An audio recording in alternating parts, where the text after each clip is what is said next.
फलटणमधील मृत डॉक्टर तरुणीची हॉटेलवर बोलावून हत्या। सुषमा अंधारेंचा खळबळजनक दावा। निंबाळकरांनी मजुरांचा छळ केला, त्यांना फिट दाखवण्यासाठी तरुणीवर दबाव टाकल्याचा आरोप। तर निंबाळकरांवर आरोप केल्याप्रकरणी अंधारे आणि जयश्री आगवणेंविरोधात अब्रू नुकसानीचा दावा। बीडमधील डॉक्टर महिलेची हत्या झाल्याचा कुटुंबियांचा आरोप। तर सर्व प्रकरणाची एसआयटी मार्फत चौकशी करा, कुटुंबियांची मागणी। पुण्यातल्या जैन बोर्डिंगचा व्यवहार अखेर गोखले बिल्डरकडून रद्द। गोखले बिल्डरचे 230 कोटी रुपये बुडणार का? धर्मादाय आयुक्तांच्या निर्णयाकडे लक्ष। जैन मुनी मात्र आंदोलनावर ठाम।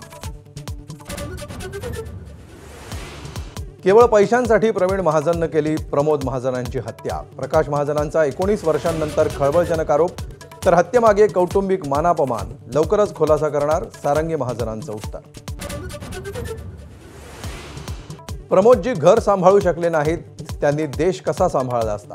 प्रवीण महाजनांच्या पत्नी सारंगी महाजन यांची खरमरीत टीका।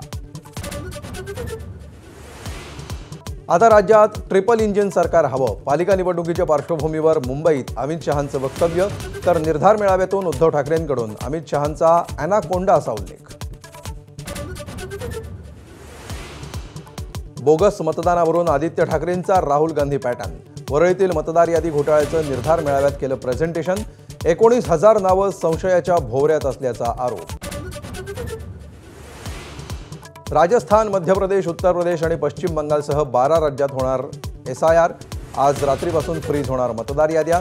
उद्यापासून सुरू होणारी प्रक्रिया 7 फेब्रुवारीपर्यंत चालणार।